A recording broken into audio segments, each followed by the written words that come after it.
Oke, memang ada faktor-faktor lain selain faktor pelatih yang tadi sempat saya tahan. Faktor-faktor lainnya apa, Bung Toel? Ya mirip tadi ada dukungan yang luar biasa dari PSSI terutama lewat ketua umumnya. Lalu juga dukungan dari klub-klub Liga 1 karena kita tahu bahwa tanggal 30 September ketua umum narik itu ya rem darurat lah lewat rapat exco emergency kompetisi Liga 1 libur. Karena saat itu situasinya sempat panik, ada klub-klub yang nggak mau lepas para pemainnya karena kompetisi sedang jalan. Betul. Tapi akhirnya diliburkan. Jadi saya pikir juga faktor pendukung yang tadi terakhir juga disebutkan adalah bagaimana upaya ketua umum datangkan Nathan Chuaon. Itu juga lobby yang luar biasa. Nah faktor-faktor itulah yang melingkupi semua. Jadi ada kerja banyak pihak lah. Ini saya mau soroti pernyataan yang terakhir. Jadi keberhasilan ketum PSSI melakukan lobby sehingga Hirinfin melepas Nathan Chuaon untuk bisa bermain bersama timnas. Tapi saya sempat dengar publik juga mengatakan Bung Toel termasuk yang nggak setuju Nathan kemudian ditarik kembali ataupun juga datang kembali. Karena jadi nggak bisa ngetes skill dari Coach Sintayong. Itu yang perlu kita juga garis bawahi atau perlu kita konfirmasi dari Bung Toel. Saya pikir salah mengerti mengambil sepotong. Jadi waktu Exco PSSI Arya Sinulinga dalam sebuah talk show mengatakan ada upaya ketua umum, saya bilang saya apresiasi, saya fine dengan itu. Tapi waktu itu topiknya adalah apakah ini faktor dari pelatih Sintayong gitu. Faktor dominan dari pelatih Sintayong. Jadi kalau kita ingin melihat dari kualitas Sintayong gitu loh. Maka ketika tanpa Chuaon harusnya juga bukan masalah. Ketika tanpa Nathan Chuaon. Karena kita nggak boleh menggantungkan tim pada satu orang tuh. Karena saya pikir dalam komposisi U23 sekarang, Nathan Chuaon bisa main sebagai gelandang, tapi kan dia bukan level maestro Andrea Pirlo misalnya. Bahwa dia bagus iya, tapi kan kita nggak bisa mengatakan kita sangat tergantung kan nggak bisa. Tapi yang dilakukan ketua umum kan upaya terbaik sebagai sebuah bentuk dukungan. Maka saya mengatakan bahwa dalam konteks ini boleh dibilang dalam sejarah pelatih tim nasional, saya melihat bahwa Sintayong ini ada pelatih yang sangat didukung, sangat disupport, sangat dimanjakan dalam tanda kutip. Didukung gitu betul, dimanjakan atau apapun itu betul, disediakan fasilitas. Tapi kualitasnya juga sudah mumpuni dong, terbukti dong dari hasil-hasil pertandingan kemarin ini. Iya. Yang dua ini merupakan semacam garis tebal yang dia tunjukkan. Garis apa namanya? Underline tebal yang dia tunjukkan. Itu harus kita akui, kita apresiasi. Yang saya lakukan adalah saya men-challenge.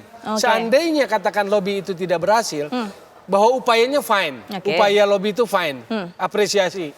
Tapi jika tidak, kan adalah tantangan bagi pelatih untuk menempatkan siapapun di posisi Nathan Chuaon. Kan? Baik, sampai di situ dulu Bung Toel. Kita lihat juga data statistik bagaimana hasil angka-angka yang bisa menggambarkan pertemuan antara Indonesia berhadapan dengan Korea Selatan.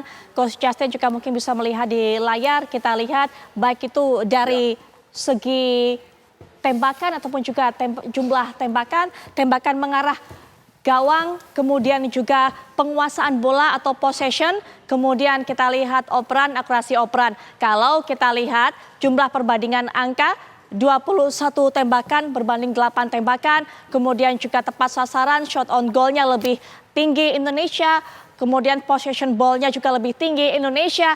Coach, bagaimana melihatnya Coach Justin? Saya tahu filosofi sepak bola yang begitu diagungkan oleh Coach Justin, terutama menguasai lini tengah, menguasai ball possession, dan itu yang ditampilkan oleh Indonesia pada dini hari tadi, Coach Justin. Ya betul sekali, dan sebenarnya saya kurang, ya ini nggak begitu banyak artinya untuk saya, kayak seperti tembak sasaran cuma 5, tapi shooting dari Nathan itu selisihnya cuma berapa senti dan itu jauh lebih berbahaya. Beberapa pemain kita mendapatkan peluang besar, strike berapa kali, Marcelino, Arhan, Witan. Jadi memang kita menguasai, sayangnya kita tidak bisa mencetak gol bahkan kebobolan pada saat lawan 10 orang. But that's okay, itu semua menjadi pelajaran. Tapi intinya adalah kita sudah memberikan segalanya dengan kapasitas yang menurut saya cukup terbatas, sudah berprestasi luar biasa. Semoga kesalahan-kesalahan yang dilakukan dalam match ini kita perbaiki dan membawa ke semifinal. Oke, Coach, sampai di situ evaluasi nanti dilakukan. Kesalahan-kesalahan dalam match ini yang harus diperbaiki menjadi bekal di semifinal. Nanti Coach bisa berikan catatannya, Bung Toel juga mengenai apa yang harus dievaluasi. Tapi saya juga ingin menyapa narasumber berikutnya yang sudah bergabung melalui daring juga. Ada Pak Sumarji selaku manajer Timnas dan juga Ketua PTN. Assalamualaikum warahmatullahi wabarakatuh. Selamat malam Pak Sumarji. Waalaikumsalam, selamat sore waktu Qatar.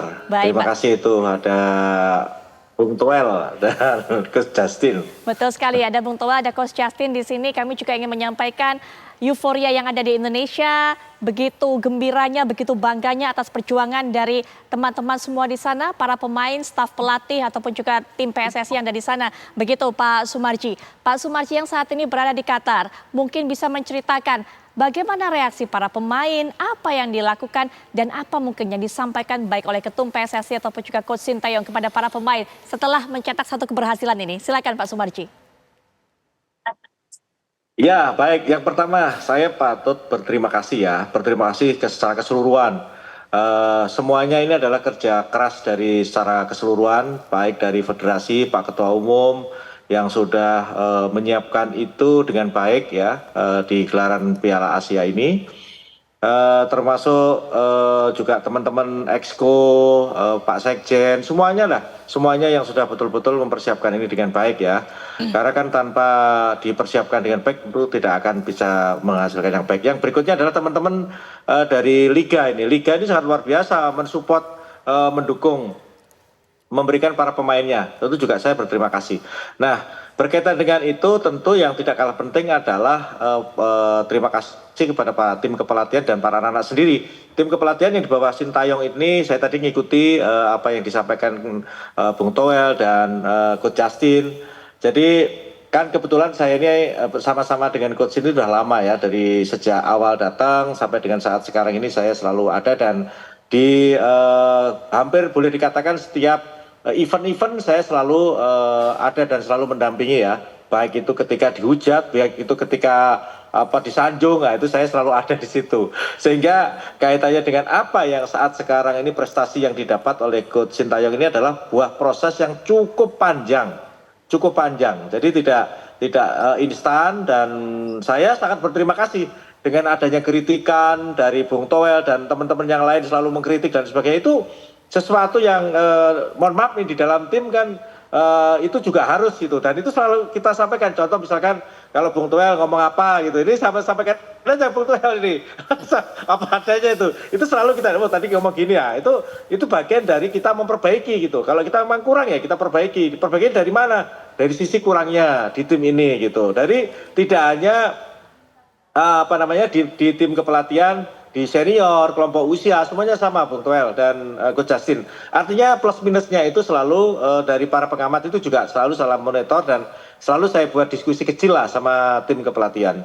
Tentu saya berterima kasih dengan adanya ini semua, dan dengan prestasi ini adalah prestasi kita semuanya, sehingga ke depan yang harus kita jaga adalah konsistensi ya. Sekali lagi konsistensi agar supaya ini tidak setelah ini nanti kita redup, tidak, jangan seperti itu. Maka saya tentu sangat berharap kritikan-kritikan teruslah untuk membangun sepak bola yang lebih baik. Itu aja.